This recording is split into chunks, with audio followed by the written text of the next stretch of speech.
अलहदगी के बाद आपकी साबका या मौजूदा बीवी आपको आपके बच्चों से नहीं मिलने दे रही, तो आपने बिल्कुल भी परेशान नहीं होना। आपने अदालतों में दरखास्तें दी हुई हैं, लेकिन आपकी दरखास्तों पर अमल दरामद नहीं हो रहा या कोई हुक्म जारी नहीं हो रहा, आपने फिर भी परेशान नहीं होना। एक ऐसी लैंडमार्क जजमेंट मैं बच्चों की मुलाकात के हवाले से आपके लिए लेके आया हूँ। ये है 2018 SCMR 1991।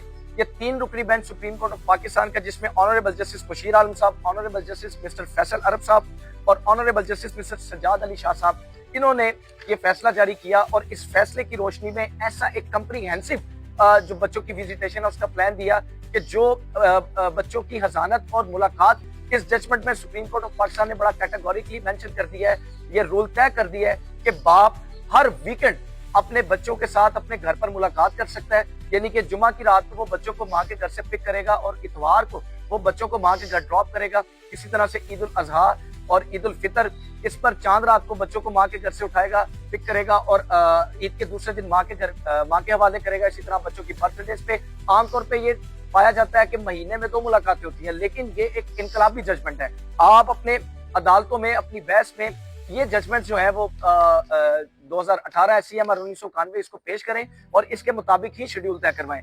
इसके अलावा बाप अगर चाहे तो अपनी किसी फैमिली के फंक्शन के ऊपर, शादी और ब्याह वगैरह के मौका पर भी बच्चों को अपने पास ला सकता है। और सुप्रीम कोर्ट ऑफ पाकिस्तान ने बड़ा कैटेगोरिकली इसमें ये क्लियर कर दिया है कि माँ या बाप दोनों में से कोई भी बच्चों की एक दूसरे के खिलाफ कस्टडी उनकी ब्रेन वॉशिंग नहीं करेगा। और इसी सिलसिले में एक और जजमेंट है सुप्रीम कोर्ट ऑफ पाकिस्तान की, जिसमें बड़ा कैटेगोरिकली उन्होंने लिखा हुआ है कि अगर माँ या बाप दोनों में से कोई बच्चों की ब्रेन वॉशिंग करेगा और ऑनरेबल जो गार्डियन कोर्ट है, जो ट्रायल कोर्ट है, वो इस चीज को समझ जाए तो बच्चों की कस्टडी शिफ्ट भी कर सकती है।